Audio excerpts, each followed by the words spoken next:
Perfect. Perfect. I'm gonna get rid of that me for a little bit, and we're gonna focus on some numbers. So get in here and Zoom. Start share. Go. All right. All right.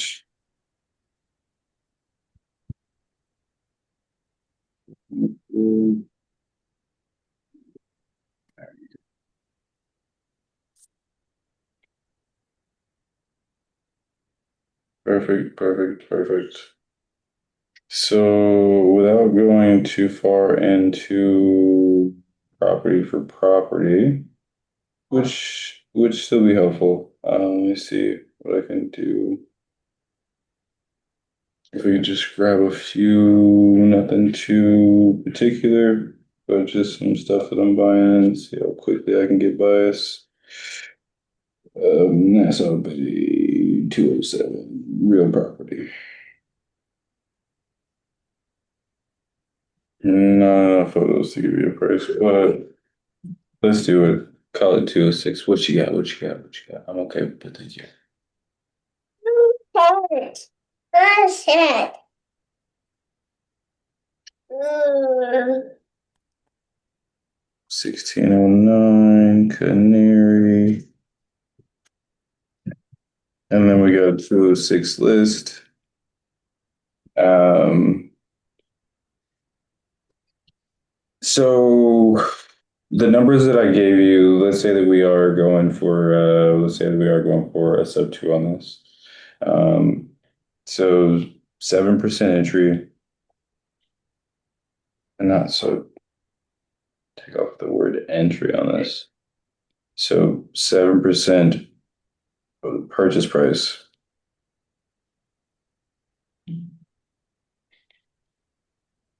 is what I'd like to stay under. All right. Ideally, that covers the agent. That also covers what the seller needs, and who knows what the seller needs. Like they could be, they have a list of things that they sometimes ask for to be covered. Um, so we're not going to get too far in that, but and in some cases also taking care of closing costs.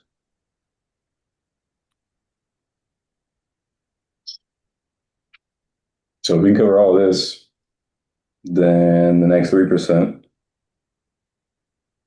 that's your take home. Can you repeat that one more time? That last part? That's this. This is your fee. 3%. Okay. So it's 10 total, or is that 3% part of the seven? 10 total. Yep. 10 10 total. total. Okay. Yep. So you may be able to, obviously the number you can manipulate, but the 10 total is not something to play around with much, right? You may have 2 or 3 points one way or another at best, right? Getting up to 13%, you're already getting far away from being a competitive loan. Now, if you could at 13% show that there's a decent amount of cash in this deal, then maybe you're onto a different thing. But as it stands, these numbers are what is going to be the easiest, most palatable sub two deal. Now, if you can get this, get your 7% down and say I've covered everything in 5%, amazing.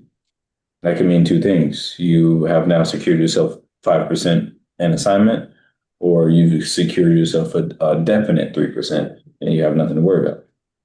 Right. Sometimes there's not necessarily much room on a deal for us to be able to do much. So trying to manipulate these numbers more than they actually can be is it's you're just running in the walls, right? We can't manipulate the mortgage. There's not much we can do. Um, the numbers that do have ability to move are are these two. All right. What the agent gets paid, the agent can always agree to less. We could always bring the agent down and say, hey, can you take 1%? Could you go even further and take just a fee? Right. We can go a step further and say, hey, I had one scenario in Marble Pulse just recently, within the year at least, where the agent took 0% because that was the only way that we could get the home sold. And I'm saying 0%. The agent took no commission because that was the only way that we could get the home sold. Was No getting commission, no commission from our side. I mean, this is no, getting paid from the seller side, right? no, no Not commission at from all. either side. Wow. Right. Because that was again the only way to get the deal done. So yes, that agent brought me a deal that I was going to make some wholesale money on, but that's what I was going to share with her was the wholesale fee, Oh, gotcha. right? And she understands that whether that's $1,200, $12,000, or $120,000, I'm going to share with her a percentage of the profits, an unagreed percentage, just because we both don't know at the end of the day.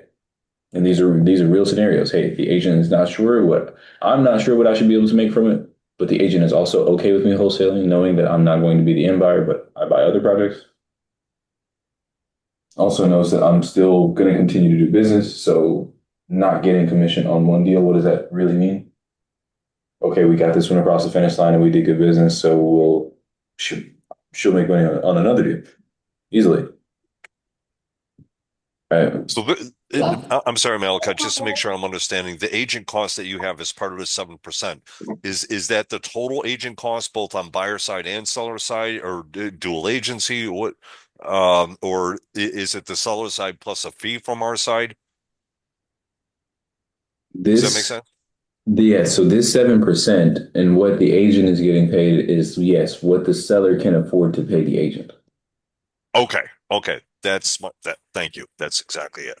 Right. We're coming in as the buyer. So 90% of the time on the sub twos, we're going unrepresented and we're handling everything.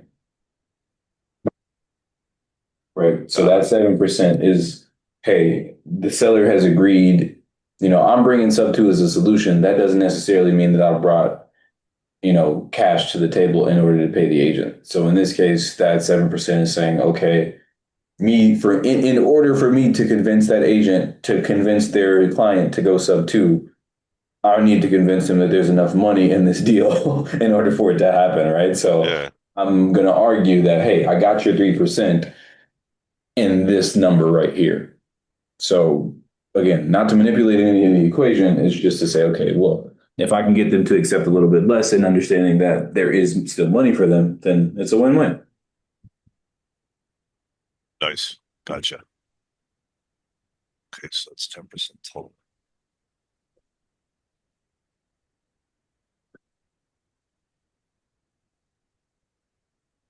Do any questions inside that? No, I'm good. Okay, good deal. Good deal. Love it. And again, what the seller needs is the only other number that we have any room whatsoever to play around with, right?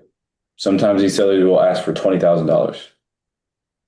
I'll be like, well, hey, look, I'm in no position or even interest to just want to fill your bank account.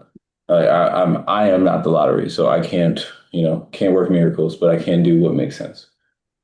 And yes, sometimes we talk them off of the ledge of I want 20,000 to like I can get you two. And as ridiculous as that sounds, that's the reality that we're all working with.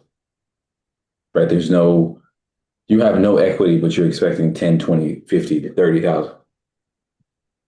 Yes, this is an untraditional solution, but that doesn't mean that it's an unrealistic solution, right?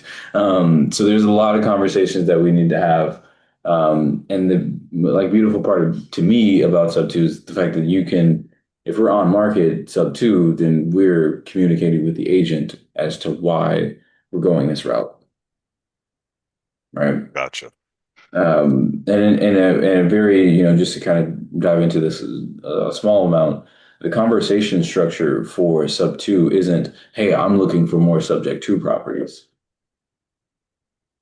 Mhm. It's usually a deal that could have been listed for, it doesn't matter how long. If I'm going to a property and I'm seeing that there's low to no equity, then I know that there's an issue to begin with.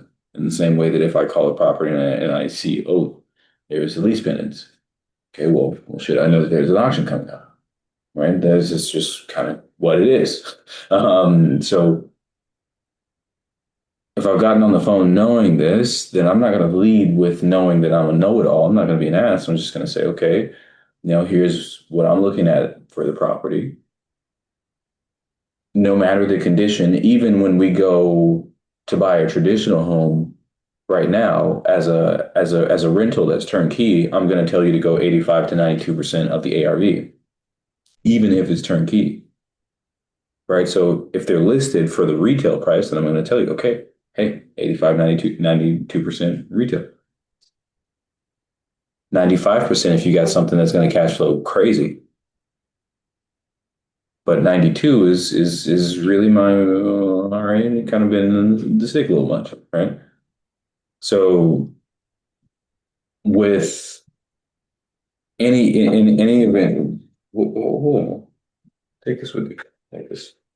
I don't know, but you go have fun with it over there. Where do we? You sneaky Pete. Let's go this way. Yeah, she was silent. She was silent. You didn't even hear if we. I don't know. So, and if we're doing this, we're leading into the conversation, right? You knowing that we're not going to go in and pay full retail prices, it's just not going to happen. So when you get to negotiating, you're saying, okay, on the phone with the realtor, hey, I'm seeing that you guys are listed for this. I would love to pick up another rental today, but ideally, this price just isn't making sense for me. And then the moment that you get to talking about price, what are they going to say? Oh, well, shit, we can't do that because they still have a mortgage. Brother, they led you into the conversation. They led you to say something too. And you still don't have to say it. I a lot of times would rather them say it first. And then I will get very inquisitive. Why not sub two? Why can't they do it? Why doesn't it make sense? Have we not gone through the numbers? Are you sure? Why not? But never, hey, I'm looking to buy more sub two properties, and here's why. Let me tell you about sub two. You're not preaching the gospel. We're here to also solve a problem. There's a way to go through the conversation. And if you lead with sub two a lot of times, because most of the people that have talked about sub two before you were not doing a very good job at it, it will be a tough conversation if you lead this way. So for that reason, and I gave you on this, 85 to 92%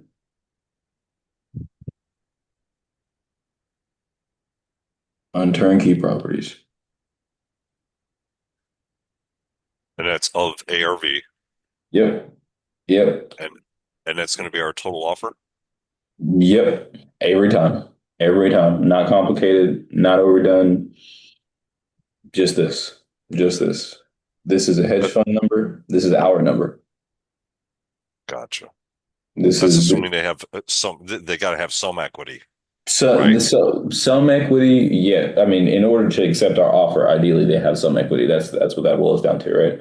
Um, but the reality is we need that room to get funded.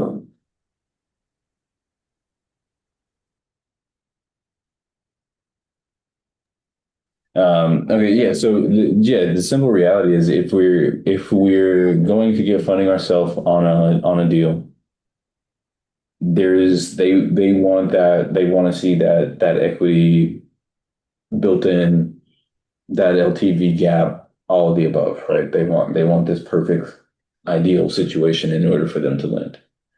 And then next to Gotcha. that is the hedge fund number.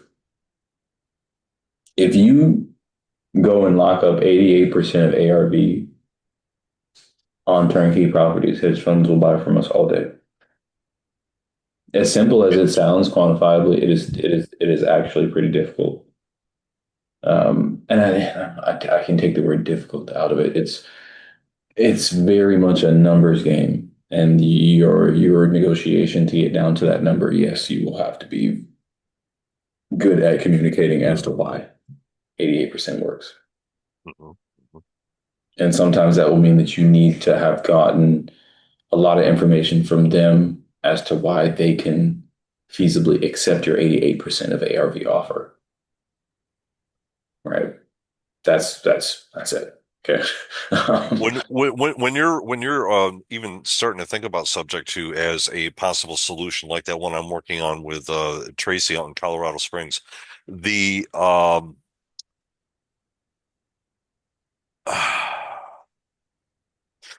as far as the information regarding the current mortgage and the interest rate, do you Mhm. trust what the agent is telling you, or is there a better third party source? I use PropWire, but I'm not sure the data is up to date enough. You're not What are your wrong. thoughts on that? 99.9% of the time, I need to see a mortgage statement and a repayment statement or both. Okay. Before you make the offer? Or is that Before part of due diligence after the offer is accepted? contingent. I can put the offer out, it can get accepted, but we're not playing no Contingent. games, Okay. right? Gotcha. Every dollar, if money is to go up, will be contingent on the fact that these numbers are real. Because if I wrote my contract, I mean, and very simple, even for title, if I wrote my contract and says 2.3%, and then we get there as a subject to offer and it's 3.5%, I'm entitled to everything out of this thing. Yeah, Right? that makes Even sense.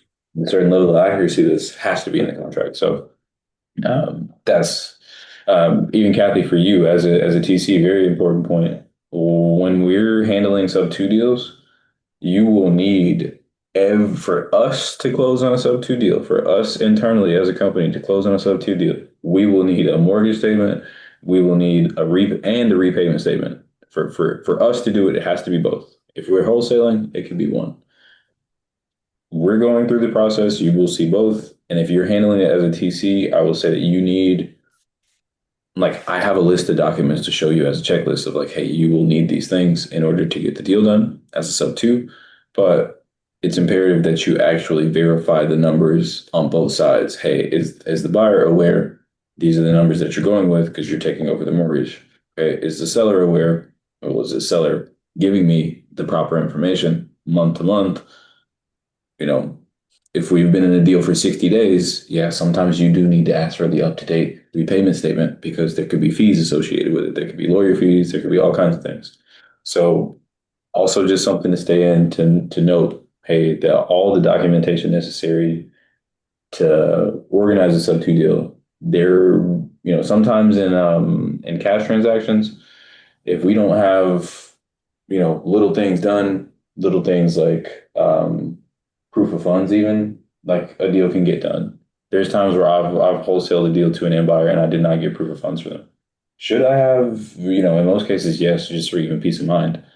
But there are times where I'm okay with doing it. Sometimes we've had enough phone conversations for me to be okay with not having proof of funds from my buyer, from my end buyer. On a sub two deal, there's not a piece of paperwork that can go unseen, unsigned, and just unverified. Hmm. Okay, what was that again? The mortgage statement and what else? What was the There's a second one? mortgage statement and there's a repayment statement that says, hey, here are any and all debts owed against the property, any and all judgments. That is usually co-signed on or delivered directly from the bank, their actual lender. Okay.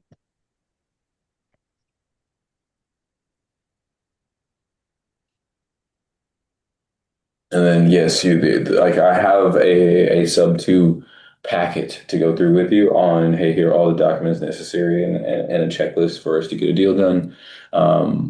But those and in the beginning stage before we even, because I mean truly sub two is most of it is paperwork. It's one of the simplest deals to do, but there is so much documentation in it that a lot of those deals die in the paperwork stage. Okay. I don't even know what sub two means.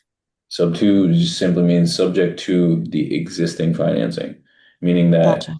in order for me to, like, I'm going to buy this house, I'm going to buy this house subject to the existing financing, meaning I'm just taking over the mortgage. Okay. I just don't know the lingo yet. Yeah, I remember you're brand new, but it's not overly complicated. So even when it's like a lingo, like you'll hear it so often that you'll be like, oh, I remember. And the frameworks are more important. Subject to the existing financing, just really taking over a mortgage. It's not. Oh, okay. Gotcha. Um, ARV, after repair value. Like I know I got some, there's got to be some terms up here. Yeah, ARV, after repair value assignment, that's attached to what you make when you sell to an end buyer. End buyer is going to be the person that takes over your deal after we have gotten to the point of, we've signed it, it's under contract. Now we're going to sell it to an end buyer. Um, we are all here as a company. We are in buyer because we actually do buy deals. Um, and turnkey simply means that there's no renovation that needs to be done to the property. Mm-hmm. So we can buy it right now. There's nothing that needs to be done. No, just nothing. That means Right. that I can put a tenant in the same day that we buy it, ideally. Okay. Other than that, yeah, there's much terms that will always. If you ever hear something that you don't know, don't recall, don't remember, please let me know. Okay. Um, Eugene, you're here. Good to see you. Good to see you, Kay. Also, good to see you both, you guys. Thanks for showing. Thanks for showing. So we just went over the sub two. I won't even say deal math, but the setup for a sub two deal and getting to negotiating and ironing out numbers. Um, because this is pretty simple, I'm happy to go over this again. Give me 2 seconds. 2 seconds.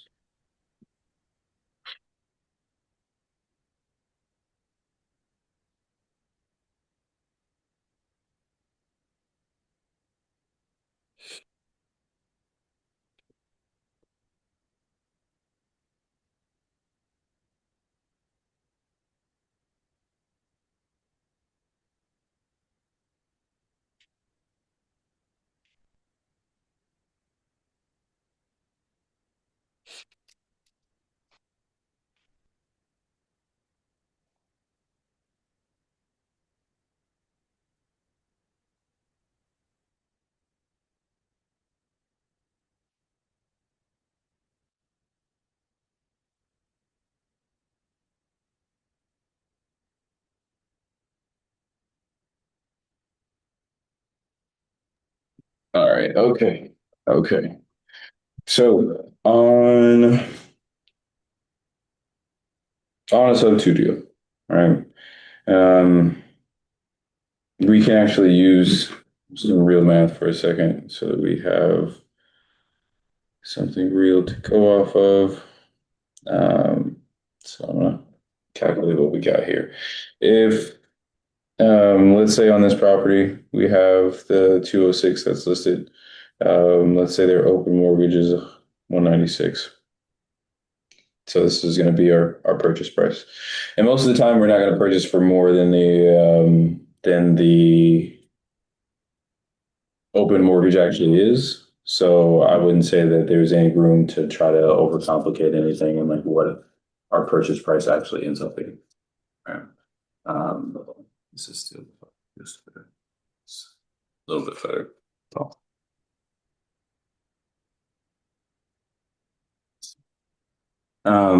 Okay, so let's say 196 is our number. So we're working from the 7% or 196, just so we have what the reality of this looks like. So it gives us 13. This is our number. All right. So to plug into this, um,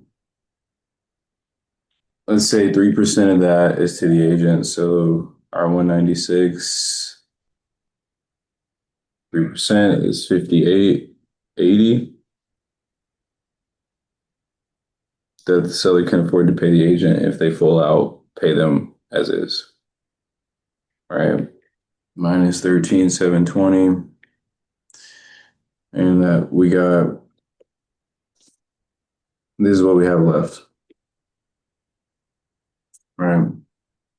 So closing costs won't be horrible in a deal like this, given we're under 200,000 purchase price, and also sub two deals to just not deep in what it costs to get one done. I mean, you could possibly quiet title a sub two deal if you could actually verify who the person is on title. So in this, I would say closing costs. Let's just focus on what the seller actually needs at this point. Now, this is saying that the agent got paid 3%. All right, that's a that's decent. That means that your agent got paid like their full amount as if they were in a contract on a sub two deal. Um, Now, also want to understand that every dollar so far, like this 7%, this is coming from the empire. Like the person who's purchasing this property is paying this, right? This same thing here, that 3%, this 10% total, the end buyer is paying this amount.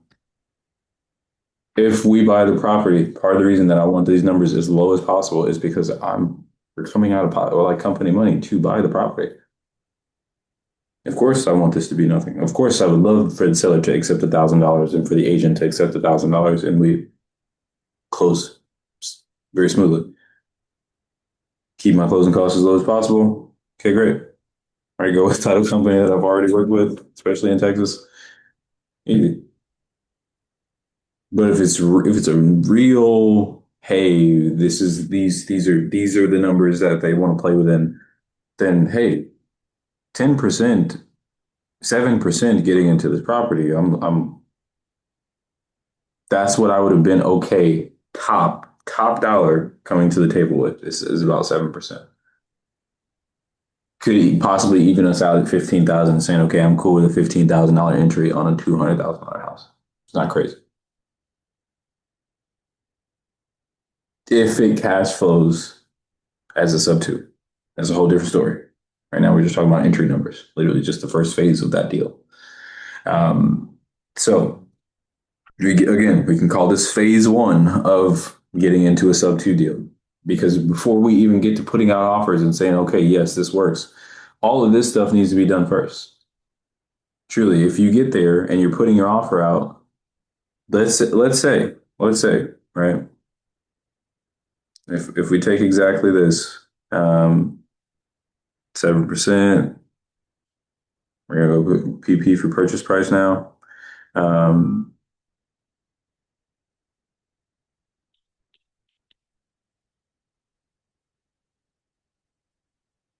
all right.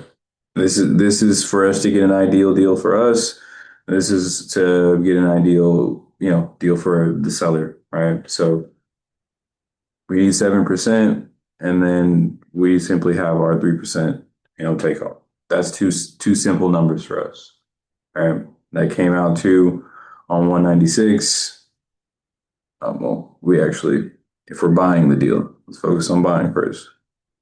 We don't buying the deal, only talking about 13,720 on our deal. That's what's needed. Now, the seller would need to pay the agent.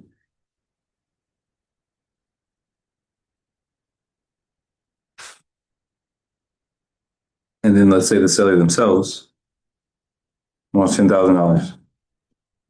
Yes, we will. You want to see it? Okay, do you think you do that, Glenn? Mm-hmm. Okay, come on. Don't hang.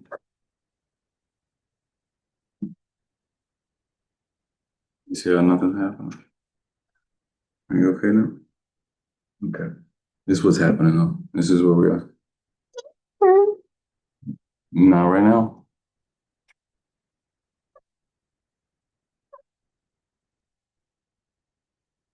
I'm gonna use this. I'm gonna use this here so that people can see, so they can watch. Mm-mm. In 2 seconds, guys. Close to that. It's your turn.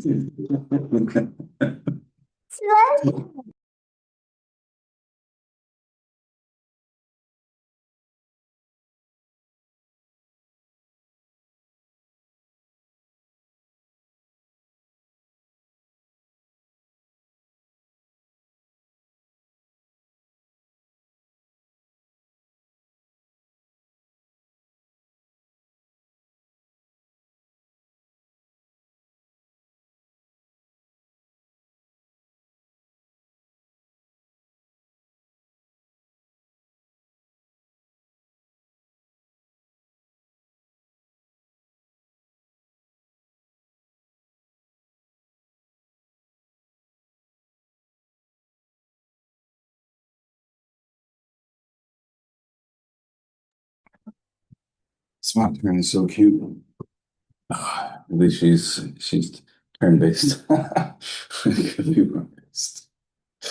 Okay, so back into this. Let's say obviously our 7% is that's already a big deal. 7%, knowing that it's coming out of pocket, it's already a decent amount.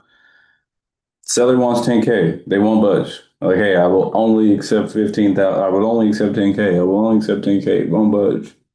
Well, after you've done your investigation over the phone with the agent and you now recognize that they won't accept less than $10,000, based on our math, do you really have much room to chase the deal?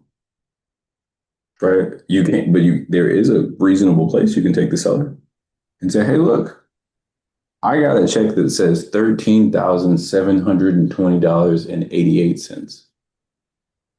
Now, what you and your client decide to do with it, you're talking to the agent. And sometimes on these sub two deals, a perfect world, the agent will let me talk to the seller as well.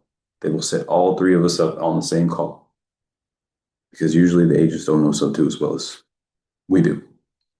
So if I've got communication with the client as well, and I've got both of them on the phone, and I'm like, well, look, I've got a check that says this dollar amount. What both of you decide to do with that, it's kind of up to you, right? Not to put them against each other, but I also give the agent a chance to go good faith with their client and say, hey, I don't need 3%. I can get away with 2%. It is your house, at the end of the day. Malachi's here is the buyer. So he's already here situated. He's saying that he can only purchase it for this much. So 10K I cannot do, but I have my number that I could do with you, right? If the agent decides that I'm going to keep 58.80, I got another check for 78.40. That's my real check to the seller is the 78.40. So if they wipe their 10K and say, okay, that's unrealistic, I understand. Then we have 2 realistic numbers. As a matter of fact, they could in a perfect world they could match each other, and there's a little bit of cash to like say, hey, here's to closing costs. And nobody has to really. Everybody's happy, right? Now let's go over another horrible scenario. These are what you will get a lot of. Now we have what we just had here. This is general. We 7% on 196. We're gonna give ourselves another. I didn't realize it was rated so damn big within a free farm. Jeez. So we're gonna give ourselves another home. Right. Beautiful house. Beautiful house. Right. The purchase price on this, we're gonna call it 302. All right. So sad thing on this house.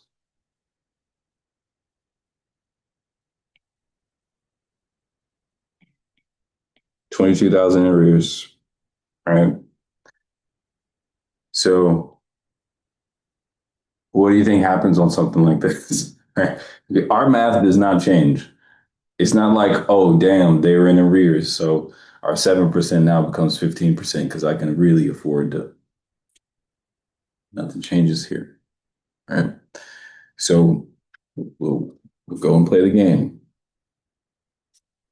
302,000 is our purchase price on 7%.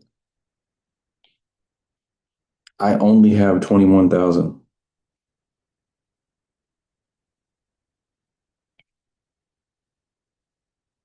Right. That's all. That's already killing my number.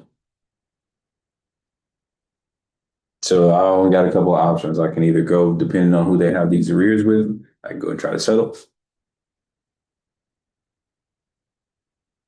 Or the moment that you do your investigation, you talk to the agent, you've got verified numbers, this deal has to get left. There's nothing we can do with this. Now, I will say in a wholesale scenario, yes, these are our numbers. This 7 and 3, this is us. That portion right there, 7 and 3, amazing. That is us 99.5% of the time. The next layer to this equation is cash on cash returns. And we don't even have to call it that exact phrase, but the next layer to this is cash flow. How much money is this thing going to make? Right. And we could do this like very, simply so that we don't have to go too far into this. If we decide to still go through with this deal, right? Let's say that this is the actual breakdown to it. The 22,000 in arrears would have to be paid before we can even move on this deal. Let's say we're still paying our agent.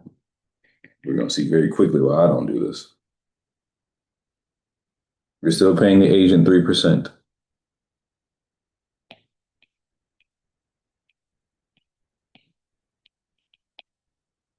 Agent 3%, 90/60. All right.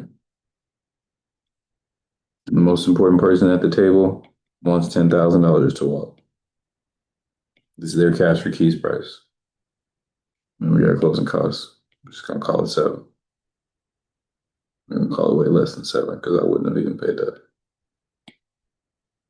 We're gonna call it 4. All right.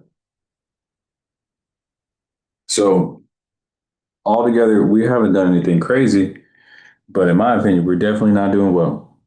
All right. 43. What that? Yeah, this, in my opinion, is not feasible. Now, this is our all-in number, given all of this is taken care of. 43,000, 4360. Sorry, I got something like that again. Now, one is a hefty amount of the actual entire purchase price of the house, right? Purchase for 302, I need 43 to as an entry to get in here. And then, God forbid, we're also actually trying to make money on this. What do you deserve? At least 7,500 for you setting all this up. That's me being so modest because the agent's getting paid more than we are, and that hardly ever happens, right? So let's go. $5,500, 5560 is what that ends up coming out to. All right, I don't do deals with arrears on them because I don't. We just don't have enough money as a company yet to be miracle workers, right? Um, Eventually, but right now we still have to be so smart and so strategic. So we're not even going to look at deals like this right now. It's like just not within the scope of intelligence, in my opinion. So we need 5560. That's somebody also trying to make $7,500 sign fee. Mind you, people try to. You can get on Facebook. Those are real deals that people are putting out there. All right. You see some of the assignment fees and some of the entries. Now you're looking at one. You're looking at, a full real deal. So great. Let's say that this deal cash flows $480 a month. Right.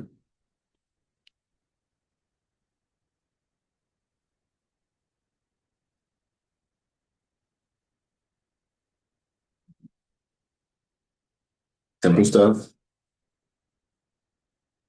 480 times 12, 5760.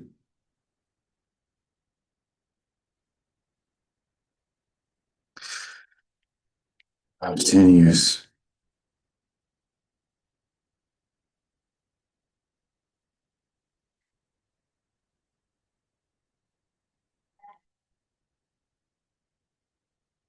Yeah.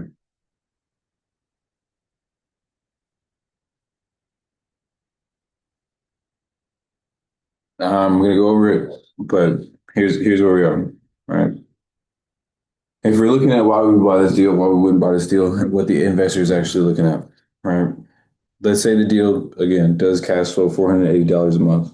Could be ridiculous, maybe not. That is 5760 per year. Mind you, this is our all-in number. Took us 55,000 to get in here. In 10 years, we would have finally made our money back from the sub two that we bought back then.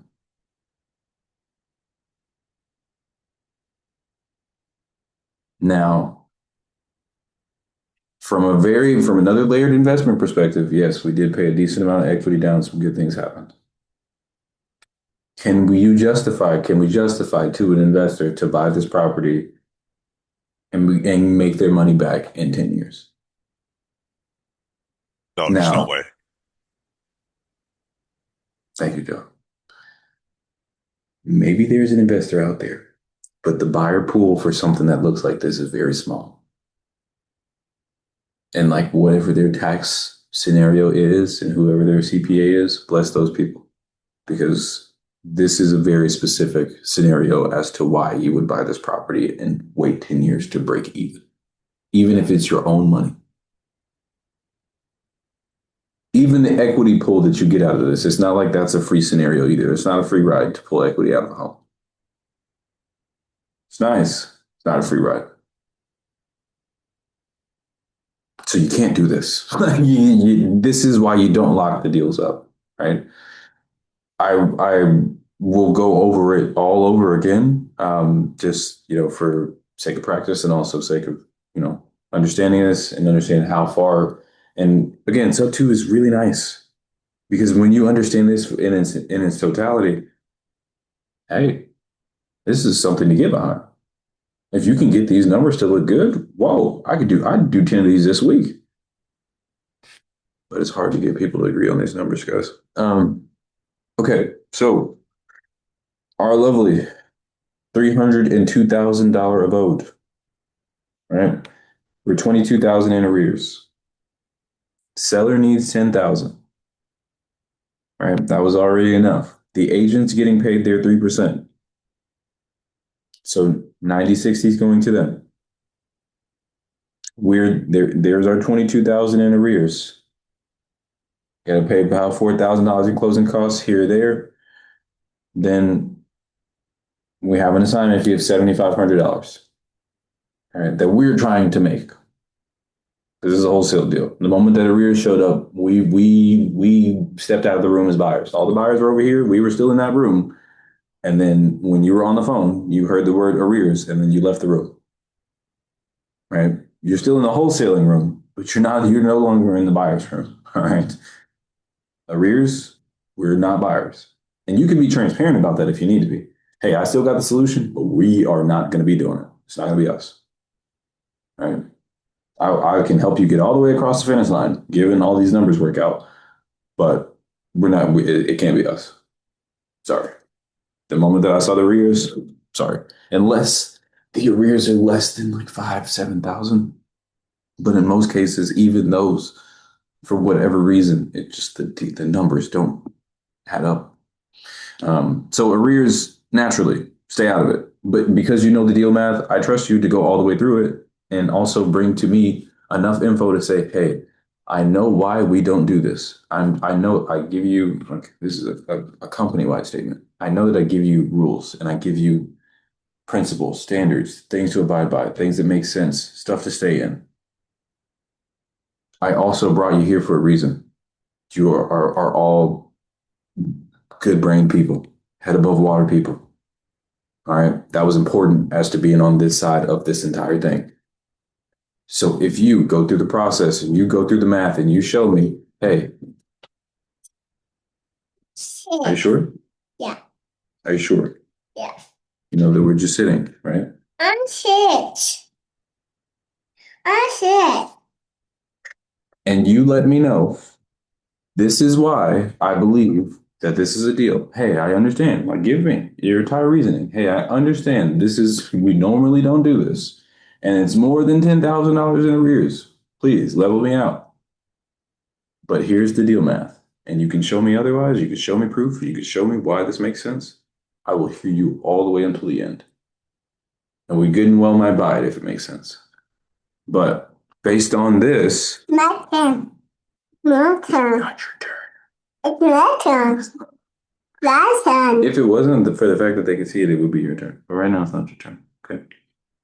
Pee-pee. You can see if they take the tablet. If you can take the tablet, yeah.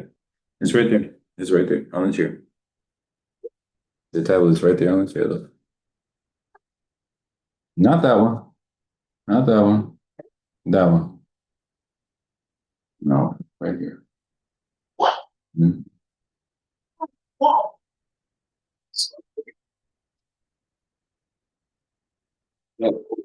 I'm oh here. Take this instead. You know so strong.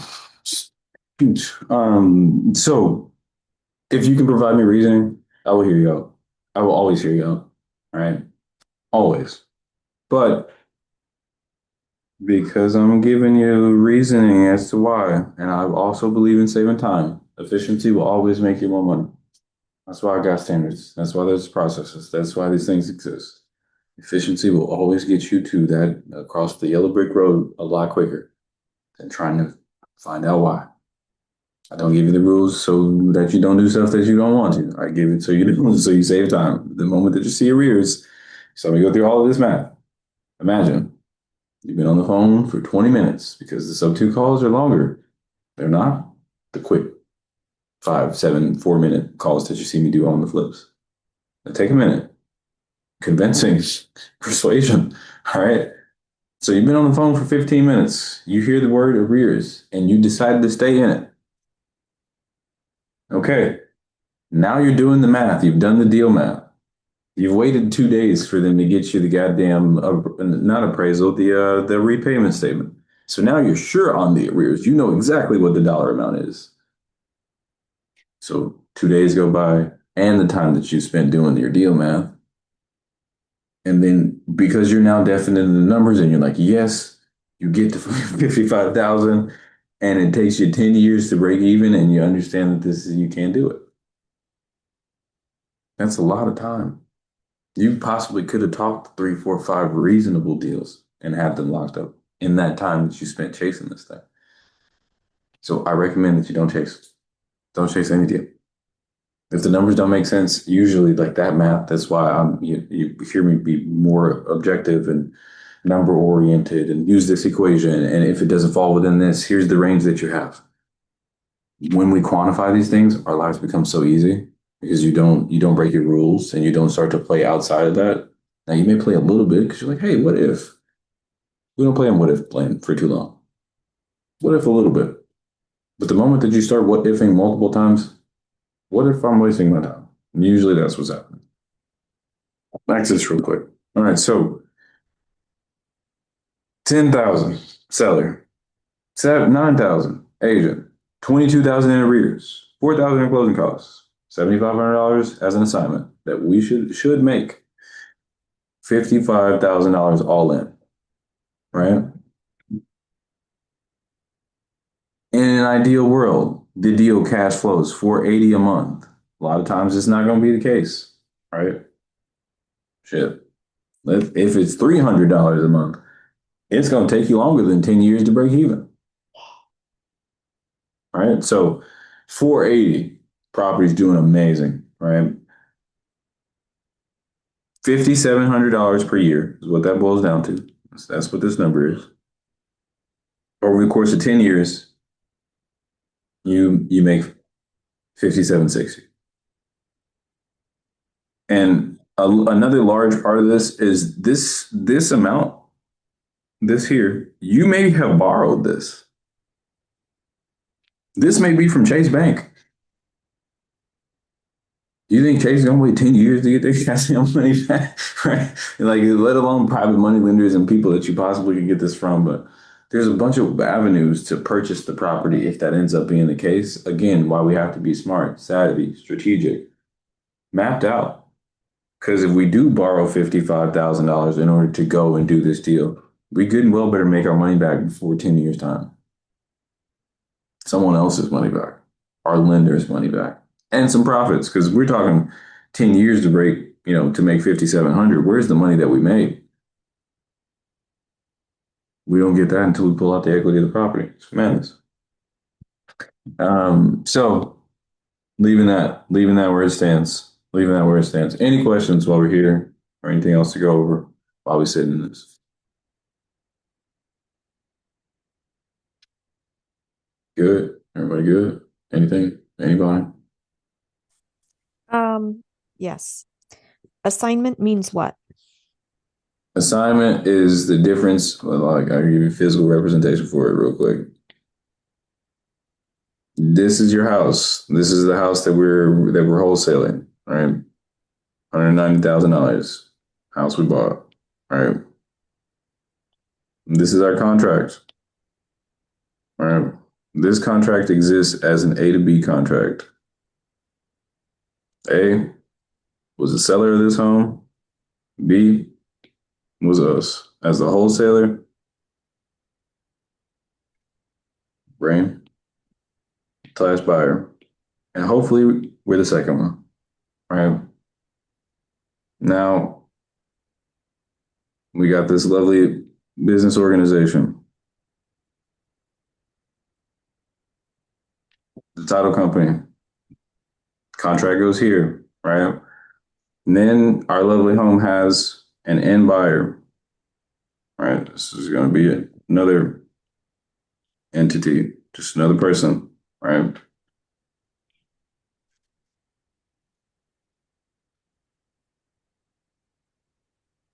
The contract is going to exist with the end buyer in order. It's going to be a B to C contract. I'm going to sign as the wholesaler.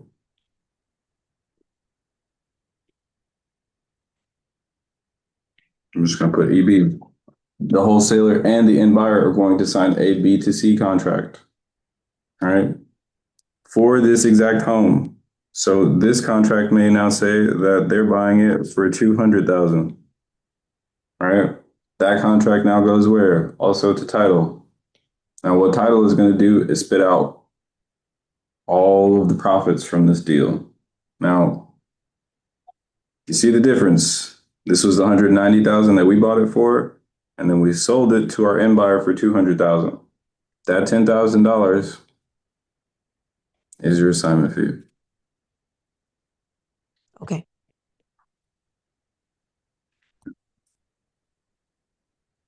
Well, you got the wholesale transaction and you got the assignment. Every time it's the same thing every time. Anytime we're wholesaling, it's you get a JV contract. The JV is a contract between you and another wholesaler. You guys still agree on a number. All of these pieces of paperwork go to title. You as the TC will handle every piece of documentation that goes to title. So right. That B to C contract, that's you. That A to B contract, that's you. That first purchase and sales agreement, that's you. Communication with title, it's also you. Okay. All right. Even like certain little things, EMD landing, the agreed assignment, all of these little things. Did you sign this document? All of those little pieces of conversation for you to have. But the simplest part, the assignment is the difference between your contract with the seller and your contract with the end buyer. Okay.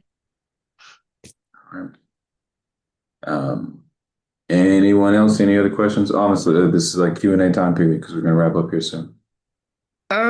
So as far as the 22% that we're supposed to get, is that 22% of the assignment, or is that 22% of the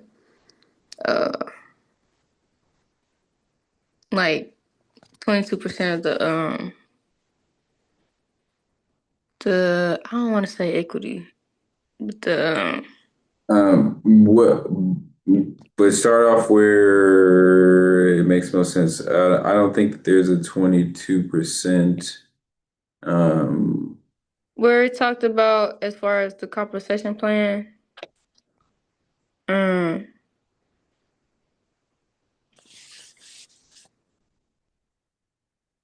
The compensation plan, I'm sorry. mm-hmm. With the company. Okay. I'm with you. You're saying do I can go you back and look at it. so you're saying like per deal. So yes, you would get 22% of the assignment fee on that deal. Okay, gotcha. I think that was after it coming in as just an acquisitions rep. It's 35%. When you do, I think, 25,000 of assignment fees, you progress to the next level and you can start building your own team underneath you. And you make 22% of everything that your team does. Am I right on that or no? Say it There's again. there's a portion that you make from what your team pulls in. Yes, that part is true. You make 35% of your first like up to 25,000 in assignments, right? So that is the idea behind this. Is like your first deal, you getting paid 20% of your first deal may not feel great, right? In my opinion, right? Like you making any money from your first deal, I also know is great, but you receiving a larger check, given that it's your first one, is the idea behind the compensation plan. Then you show consistency. You're at 22%. You also make a percentage of what your people pull in, because this is just a sharing. You do have a team under you, ideally, and then you ascend up the ladder to get back to the 30% in consistency. So now you are consistently at the 30% mark after you've, again, shown consistency of done your thing. So if we don't have a team, it's 30%, and if we do have a team, it's 22%. Whether you have a team or not, the percentage is about your output. So if you have a team, obviously your output's a little bit greater, right? But I'm still basing it on your personal output one way or another.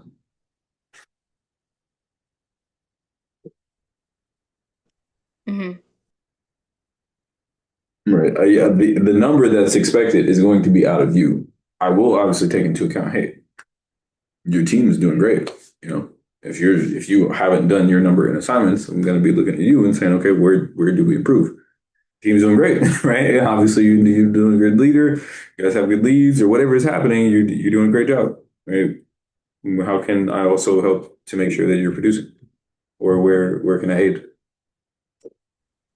Okay, so if the assignment is 10,000, the Mhm. assignment is 10,000. So I don't have a team. So I'm making what, 30% of that On your first deal, yes, on my first deal. yes, and then let's say you do another $10,000 assignment deal, you would make another 30%. And let's say you do one more $10,000 assignment deal, then you would still make your last 30%. You are no longer a rookie. Your rookie contract is over, right? And then you go to being a performer at 22%, right? And that may sound wild, but this is a structure and gift to you in the beginning. Now you go and perform. You're at 22%, and you work your way to make that dollar that you made in the beginning for good. Got Got it? you. Yeah, so I did ask about this in the questions section. Okay. So I was asking, okay, did we technically finish our third day of onboarding? One, and then two, what is our when does our 30 days start for our beginning period? So, and some clarity to that, because the onboarding, yes, we were supposed to have like 3 direct days of onboarding, and that our days have been a little bit off with my scheduling. So I'm giving everyone a start for July 1st, right? You obviously still have your KPIs that you have to meet. You still have, you still have your output that you have to make happen. But your 30 days for that track period of you can actually get started happens from first. Beautiful timing. So you are started from your onboarding now. All your days that are on that are ongoing after this, like they're not onboarding days. You are just training right now. All right, you're onboarding. You can consider it one day, and then we said, okay, from moving forward from the first, everybody that's here is also a part of this 30-day track period. Okay, so within this 30 days, we're supposed to make what, 3 sales? I mean, not 3 sales, but do 3 assignments. Ideally, yes. Ideally, yes. Okay. Okay, So so as far as the packet that we were supposed to get, I never got that. And then that also, we're technically still going over in training. Like, you that video is going to be uploaded, but we went through some of the standards for transactions in the last meeting. So by the end of this week, like by Friday, because I'm going to go over some of the things tomorrow as well. By Friday, I'm going to share the full blown packet with you guys. It'll be inside the Slack. Well, there may be a notion with all the resources because there's so many files and contracts and folders and all of this.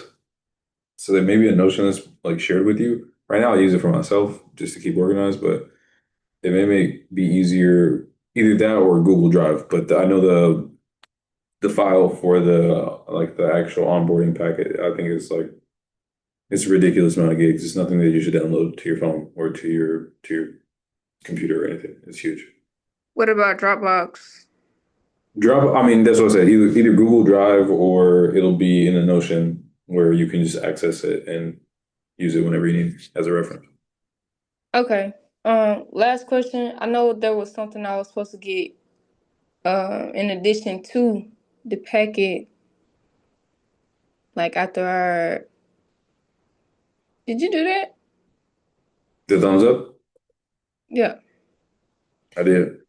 It's Oh, it's, it's just taking my gestures. oh, interesting. So yeah, I was supposed to get something in addition to that. Was it an offer letter or was it some type of something signed or something? You, as of right now, I think you're up to date on documents. John, I know I still owe you. Sorry if I asked you to unmute, but I know I still owe you It documents, may John. be, it may Yeah. be after those. It may be after those first 30 days. I'm thinking about like for the offer letter because I know right now. Yes, the if you're talking about official offer letter, that would be after your probationary period. Okay, okay, I got you. Yes, John, I will. I will literally get that. Sure, I note this right now. Cool. So to you.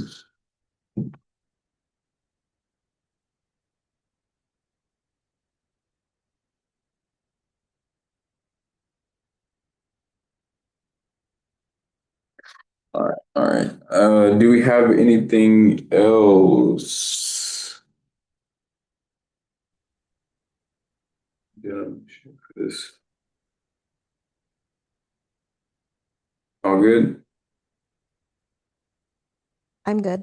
So we will do a subject to deal as a company as long as there's no arrears and the numbers make sense. Is that correct? Yes, sir. Yes, sir. Okay. And there's got to be at least some kind of equity there, maybe 10 to 15% equity off the ARV before even thinking about a subject to. We want to stay around the 88%. No, on the as a reference to what some of the numbers that you may have gotten a little crossed. Um, this, I'm sorry for that, is not to do with subject to. This is on turnkey properties. So that entirely can get up out of here. Oh, okay. Yeah. That's Okay. I was confused then. Yeah, that's turnkey stuff. So in here, where we are, we could do a sub two deal with no equity whatsoever. Now, would I like to? Ideally, no. I'd love if there's at least 5%. Right? But if there's no equity, there's no equity. It's not like we can make it. Right? So if it cash flows, if it makes sense and it makes sense on paper, okay. If there's no equity, it would be lovely if there was some. Oh, Right? okay. Okay. That makes more sense. Now to look at that, this is our turnkey equation. So at $700,000 house, 85%, 92%, 700,000. I'll take that as a purchase price on that turnkey house.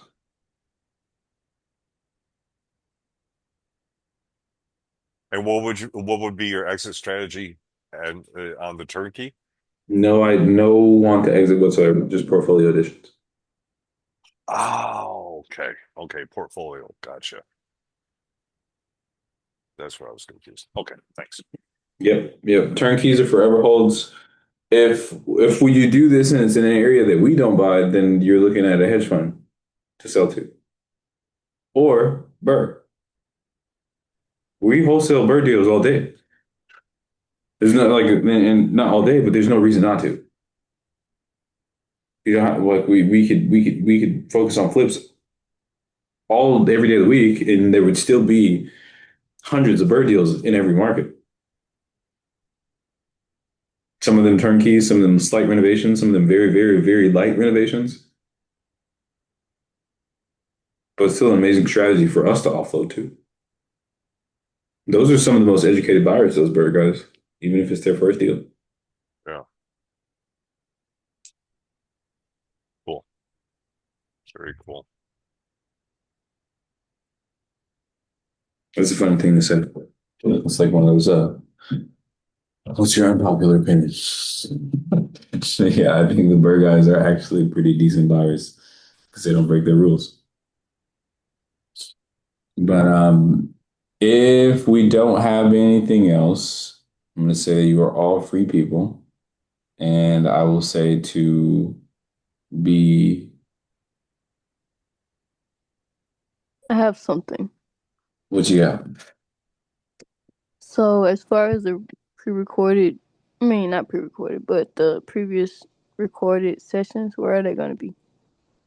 Or They have we just will not received them yet? Or they will be uploaded to YouTube the exact same way, and they just have not been uploaded yet. The files are so huge, so I have to like and you see it? It's my computer right there. So, and not that that means anything less of the system that it is, but it needs to be running in order to do complete upload. And so I just need to sit down and get the videos out. So you will receive the link the moment that they are finished uploading. But I'm gonna finish both of them today. you said you're going to finish uploading them today? Yeah, like this one is getting uploaded the moment that we wrap up, and then actually I'm gonna stop recording them.